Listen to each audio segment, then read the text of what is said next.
ప్రియమైన దేవుని పిల్లలారా, ప్రభువైన యేసుక్రీస్తు వారి పేరట మీ అందరికీ వందనాలు. ప్రభువు పేరట మీ అందరికీ శుభములు, దీవెనలు కలుగునుగాక. ఈ ఉదయకాలం పరిశుద్ధ గ్రంథము నుండి దేవుని వాక్యాన్ని చదువుకుందాం. సామెతల గ్రంథం 13వ అధ్యాయం 13వ వచనాన్ని చదువుకుందాం. ఆజ్ఞ విషయమై భయభక్తులు గలవాడు లాభం పొందును. దేవుడు తన మాటలు మన కొరకు దీవించునుగాక. ఆమెన్. ప్రియమైన దేవుని పిల్లలారా, దేవుని వాక్యం పట్ల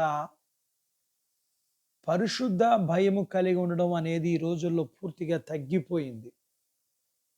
దేవుని వాక్యం కంటే తామే జ్ఞానవంతులమని మనుషులు తలుస్తున్నారు. బైబిల్లో వ్రాయబడిన ఫలానా విషయాలు ప్రస్తుత తరానికి సరిపోవని వారే తీర్పు తీర్చేస్తున్నారు.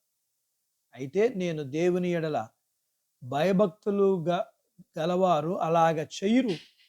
పరిశుద్ధ ప్రేరణతో వ్రాయబడిన బైబిల్లో ఏ చిన్న తప్పుడు భావం కానీ అబద్ధం కానీ లేదని మనం అంగీకరిస్తున్నాం.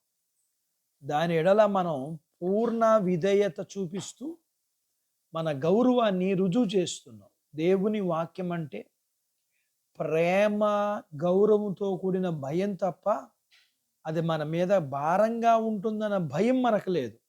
వాక్యములో ఉన్న శిక్షలను మనం భయపడ్డం, కానీ అందులో ఉన్న ఆజ్ఞల్ని భయభక్తులతో అనుసరిస్తాం. దేవుని ఆజ్ఞల మనకున్న పరిశుద్ధత, భయం మనలో దీనత్వాన్ని పుట్టించాలి. తద్వారా మనం విశ్రాంతి అనుభవిస్తాం. అది ఆత్మీయతతో కూడిన నిర్లక్ష్యం కంటే ఎంతో మేలైనది, మధురమైనది. అది మన ప్రతి కదలికను మనకు మార్గదర్శిగా ఉంటుంది. మనం ఒక కొండను దిగేటప్పుడు కాలు జారకుండా కాపాడుతుంది. దాన్ని ఎక్కేటప్పుడు మన కాళ్ళకు కావలసిన శక్తిని ఇస్తుంది.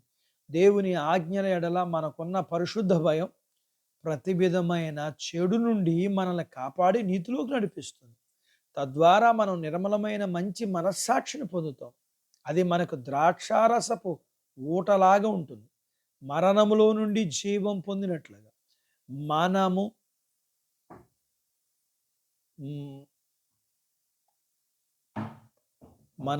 మనము మన యొక్క బాధ్యతల ఒత్తిడిలో గొప్ప స్వాతంత్రాన్ని అనుభవిస్తాం. దేవునికి సంతోషం కలిగించే రీతిలో జీవిస్తాం. మన ధైర్యం మనకి కలుగుతుంది. అలాంటి ధైర్యం కలిగి ఉండడం భూమి మీద పరలోకపు అనుభవాన్ని పొందటమే.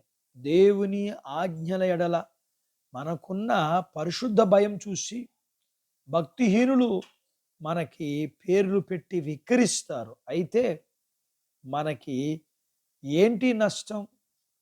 మన విధేయతకు కలిగిన బహుమానాన్ని చూసి తామే వెక్కిరింత పాలవుతారు. దేవుడు తన మాటలు మన కొరకు దీవించునుగాక. ఆమెన్. ప్రార్థించుకుందాం. నాతో పాటు ఏకీభవించండి. మమ్ములను మిక్కిలిగా ప్రేమించిన మా ప్రియ పరలోకపు తండ్రి, మీ పరిశుద్ధ నామమును బట్టి మీకు వందనాలు. ఈ ఉదయకాలం మీ పాదాల దగ్గర మీ లేఖనాన్ని మేము నేర్చుకోవడానికి సహాయం చేశారు. నేర్చుకున్న లేఖనపు సత్యాన్ని బట్టి మేము మీ ఎడల గౌరవముతో కూడిన భయము కలిగి మేము జీవించడానికి మాకు సహాయం చేయండి.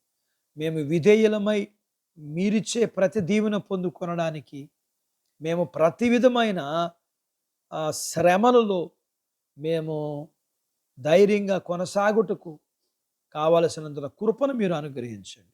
మీ పిల్లలను దీవించండి. చిన్న బిడ్డలను, యవనస్తులను, వృద్ధులను, స్త్రీలను, పురుషులను దీవించండి.